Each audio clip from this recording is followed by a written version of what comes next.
and let the record show that Mike hated Civil War, found it just repellent. I read a review last night in the New York Post. Johnny Olinsky wrote a review. 1 star, said it's an absolute a bomb. It's a wasted movie. You know what's weird? And I think that a lot of your distaste was that it is a not so skillfully couched Trump violence fantasy, kind of like the takeoff of the Shakespearean tragedy, where he is actually shown being assassinated in a park in an outdoor play in New York. Justin Chang, I think, reviews for the LA Times, and his stuff appears at the end of Fresh Air, like one of the good things NPR does. And boy, NPR in the news lately. We may talk about that. Anyway, he said, so here's a lib network and a lib guy. He didn't love it either. Said it just all kind of lays there, and it tries to be self-important and tries to advance what it thinks is a compelling storyline, and just doesn't. But anyway, it's not even a good storyline. I mean, you don't even know really who the good guys are, who the bad guys are. There's gratuitous violence. At one point, there's a Southerner that executes somebody for being from China, and so that's a big tell. You know how I mean, it's got all of these nods to MAGA and Trump. And they're playing a game where they're pretending that the president depicted in the movie isn't Trumpian, and of course he is. Uh-huh. He's in his 3rd term; he wouldn't leave office. And yet you say and yet you say it's vague as to who the bad guys are. It sounds like the bad guys are us. Who's us? Our side. Yeah, but you don't know what side who anybody is on in the movie, really. I mean, there's this weird alliance of Texas and Florida, or no, Texas and California, right. But Florida is on the other side, and so it's just a mess. But it really, I am very angry about the Trump violence aspect of this. This is a big joke to these people. Trump's trial this week is a big joke. Stephen Colbert last night joking about, everybody hush here in this audience. I need you on that jury pool. The Daily Beast writing an article today. Oh, this judge is not playing around. He is going to put the hammer down. And Trump, I mean, they're going to convict him, Mark. And I keep warning the audience, it's going to happen. There is virtually no way. He even said it yesterday. Trump came out of the courtroom saying, this judge is not going to let me escape this sham. And those were Trump's words. Mm-hmm. And it's a good way to put it because the judge isn't. Did you see he's not even going to let him go to his son Barron's high school graduation? And I think you joined me in the chorus of voices that says, Mr. President, the graduation's on a Friday. When court is over on a Thursday, you feel free to inform them that I'm getting in my SUV. I am going to LaGuardia. I am getting on a plane, and I'm going to my son's graduation. You try to stop me. Well, he promised him he'll arrest him. He already said yesterday, you cannot miss one day of this proceeding. Mm-hmm. Well, what happens then? He wins 40 states.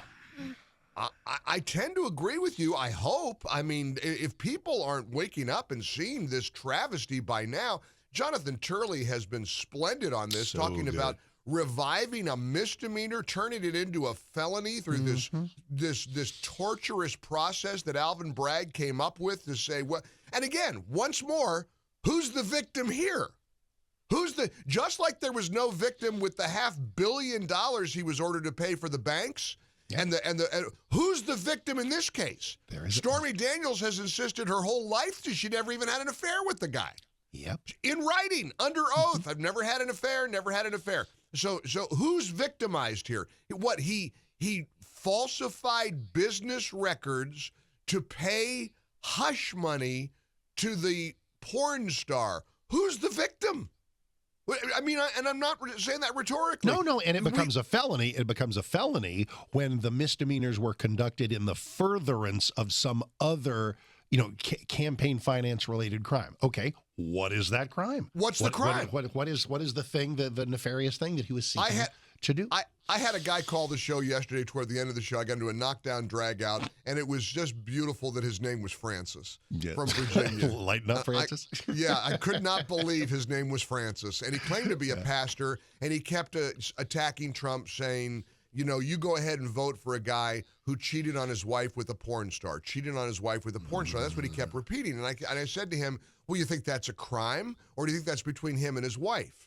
Well, you go, and that was what he kept continually insisting over and over again. And he's just delighted that Trump is in this legal peril right now. Mm-hmm. And I said to him, you're not going to maybe be so smug the morning of November the 6th. Gosh, Mark, I mean, this is so epic to watch what is happening. And I am blessed, and you're blessed to be in front of a microphone, and we're going to kind of get through all this together with our audience. And speaking of what we do for a living, I neglected because I wasn't feeling too hot yesterday with the jet lag. Finally got a great night's sleep last night. He's My first back. night. I am back. I'm still congested. I wonder if congestion is a symptom of jet lag. You think? Maybe. Well, you're in that sealed tube filled with Lord knows what kind of petri dish of humanity that you were on that plane with. So I don't know. And I was back in the back of the plane in the middle seat. I mean, Wait, I was stuck wait, between wait, two no, people. no, I was, oh gosh. I don't believe that. Mike, don't fly that way. I will admit, Delta's got a pretty good international first class. They got a nice. Those Thank pods you. are pretty cool. Although it is weird. The pod. What are you in suspended animation? Yeah, well, they have giant pods in first class, and when you recline, it turns into like a lie flat bed.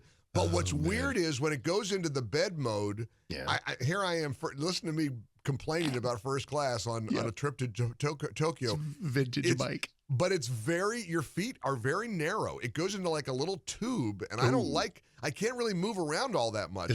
Is it foot claustrophobia? There's foot claustrophobia. You can't like thrash your feet around a little bit, but it's pretty cool. He's a I got a thrasher. big, yeah. I mean, but anyway, I had this awful jet lag coming back Friday night. I didn't sleep Friday, Saturday, Sunday. Finally got a good night's sleep last night, but still feel a little congested, but raring and ready to go. And I forgot to congratulate you on making the Talkers Magazine Heavy 100 list. Thank you very Again, much. congratulations. Very nice. You know, this is it's a hotly contested list because and there's a lot of good people who aren't on the list. You think about it. There are hundreds of talk show hosts in America. I mean, it's not like there's 30 of us.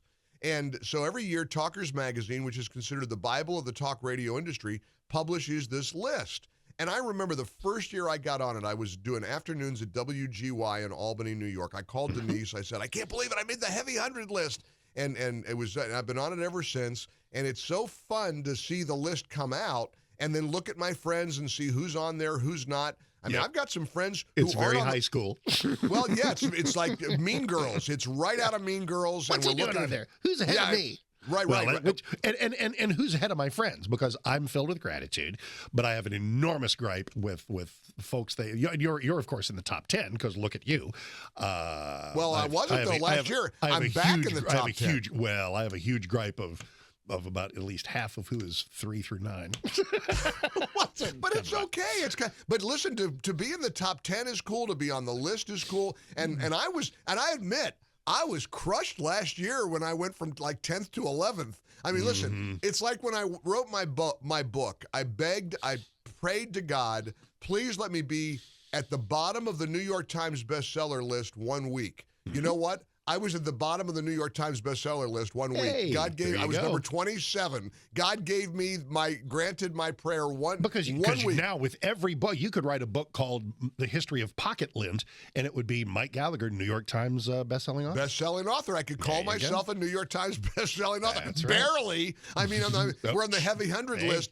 Kind of barely. I'm number 10, but that's all right. I'll take 10, top 10. Absolutely. If you say top 10, you're inferring, well, maybe he's second or third, or maybe he's fourth. I mean, so I'll just keep it quiet that I'm actually 10th on the top 10 list. But anyway, it's kind of fun and a nice little achievement for you, my friend, and for yours truly. And because we got a year ahead of us. This is going to be a wild. I mean, we're looking around at the cities in New York. It happened in Tampa yesterday. They blocked traffic here in Tampa too. Yep. What are these people thinking? This is like the environmentalists who glue themselves to the Mona Lisa or try to do that. All it does is make people hate you more. Isn't the idea of protests to have people think well of you, think that you have a point, and gravitate toward you? And yet here are people blocking access to airports in Chicago, San Francisco, blocking bridges. I mean, it shows that there's no thoughtful protest instinct to this. These are just bad people doing bad things, venting rage. Senator Tom Cotton said, and I'm a little nervous about his message, but he said, "Hey, take matters in your own hands." Yep. I mean, really, what do you do if you're in the car with Lisa and Ethan? And you're going over 6:35. Late for a flight or something. For a flight, or you're going to go to a funeral or something serious, and they're blocking traffic.